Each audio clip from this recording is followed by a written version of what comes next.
মাদক সেবন কিংবা মাদকের আড্ডায় বাধা দেওয়া, কখনো প্রতিবাদ, কখনো পরিবারের সদস্যকে মাদক থেকে ফেরানোর চেষ্টা, আর সেই বিরোধ থেকেই ঘটছে প্রাণঘাতী হামলা। দেশের বিভিন্ন সময়ে প্রকাশিত সংবাদগুলো বিশ্লেষণ করলে দেখা যায় মাদককে কেন্দ্র করে বিরোধের জেরে হত্যার ঘটনা একাধিক জেলায় ছড়িয়ে আছে। সবচেয়ে সাম্প্রতিক ও ভয়াবহ ঘটনাটি ঘটেছে রংপুর মহানগরে। অবসরপ্রাপ্ত শিক্ষক গণপতি চক্রবর্তী, তার স্ত্রী প্রীতিলতা চক্রবর্তী এবং দুই সন্তান সহ একই পরিবারের 4 জনকে হত্যার ঘটনায় পুলিশ 2 জনকে গ্রেফতার করেছে। পুলিশের ভাষ্য অনুযায়ী 2 যুবক রাতে প্রতিবেশীর বাড়ির ছাদ টপকে গণপতি চক্রবর্তীর বাড়ির ছাদে গিয়ে ইয়াবা সেবন করছিলেন। শব্দ পেয়ে গণপতি সেখানে গেলে তাদের দেখতে পান। এরপর তাকে হত্যা করা হয়। পরে একে একে তার স্ত্রী, মেয়ে এবং ছোট ছেলেকেও হত্যা করা হয়। পুলিশ বলছে হত্যার পর ঘটনাটিকে ডাকাতি হিসেবে দেখানোর চেষ্টা করা হয়েছিল, অর্থাৎ মাদক সেবনে বাধা দেওয়ার অভিযোগ থেকে শুরু হয়ে কয়েক ঘন্টার মধ্যে একটি পরিবারের 4টি প্রাণ ঝরে যায়।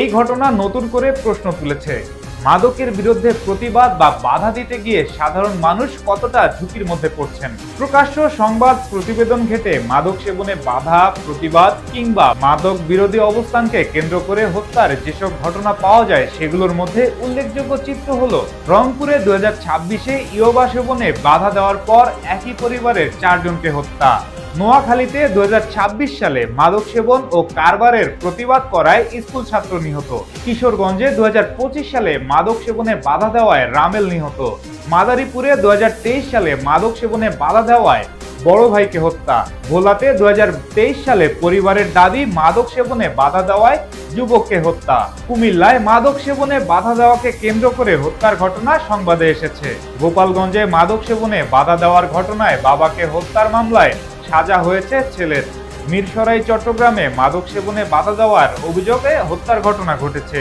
এগুলো সম্পূর্ণ জাতীয় পরিসংখ্যান নয়, বরং সংবাদ মাধ্যমে পাওয়া ও কারণ হিসেবে মাদক সেবনে বাধা বা মাদকের বিরোধের কথা উল্লেখ থাকা ঘটনাগুলোর একটি চিত্র। কারণ অনেক ঘটনায় প্রাথমিক অভিযোগে মাদককে কারণ বলা হলেও পরবর্তী তদন্তে পারিবারিক বিরোধ, আধিপত্য বিস্তার বা অন্য কোনো কারণও সামনে আসতে পারে। মাদকের আড্ডা বা প্রকাশ্যে মাদক সেবনের বাধা দেওয়ার ঘটনায় হত্যার পাশাপাশি গুরুতর আহত হওয়ার ঘটনাও ঘটছে। 2026 সালের আগস্টে মাদারীপুরের কালকিনিতে প্রকাশ্যে মাদক সেবনে বাধা দেওয়ায় একই পরিবারের 3 জনকে ধারালো অস্ত্র দিয়ে কুপিয়ে গুরুতর আহত করার অভিযোগ ওঠে। অর্থাৎ বাধা দেওয়ার প্রতিক্রিয়া সবসময় হত্যায় গিয়ে শেষ না হলেও সশস্ত্র হামলা ও গুরুতর আহত হওয়ার ঝুঁকিও তৈরি হচ্ছে। সংবাদে প্রকাশিত ঘটনাগুলোর সবচেয়ে আলোচনায় এসেছে ইয়াবা ও অন্যান্য মাদকদ্রব্য। রংপুরের ঘটনায় পুলিশ সরাসরি ইয়াবা সেবনের আলামতের কথা জানিয়েছে। আবার অন্যান্য ঘটনায় নির্দিষ্ট মাদকের নাম না থাকলেও মাদক সেবন, মাদকের আড্ডা কিংবা মাদক কারবারের প্রতিবাদকে বিরোধের কারণ হিসেবে উল্লেখ করা হয়েছে। তবে সব ঘটনাকে একটি নির্দিষ্ট মাদকের সঙ্গে যুক্ত করা ঠিক হবে না, কারণ অনেক মামলায় মাদকের ধরন সংবাদ প্রতিবেদনে উল্লেখ করা হয়নি। মাদক শুধু একজন ব্যক্তির স্বাস্থ্য বা পারিবারিক জীবনের সমস্যা নয়, এর সঙ্গে যুক্ত হচ্ছে পারিবারিক সহিংসতা, স্থানীয় বিরোধ, কিশোর যুবকদের অপরাধে জড়িয়ে পড়া এবং প্রাণঘাতী হামলা।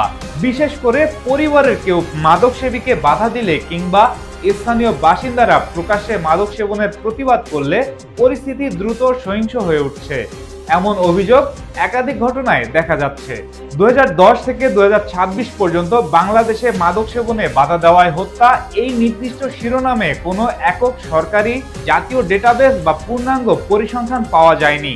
শুধু 2026 সালেই শনাক্ত এসব ঘটনাতে অন্তত 11 জন নিহত হয়েছেন। তাই সংবাদ মাধ্যমের প্রতিবেদন থেকে পাওয়া এই ঘটনাগুলো যোগ করলে একটি সংখ্যা বললে সেটিকে সরকারি হিসাব বা চূড়ান্ত জাতীয় সংখ্যা বলা যাবে না।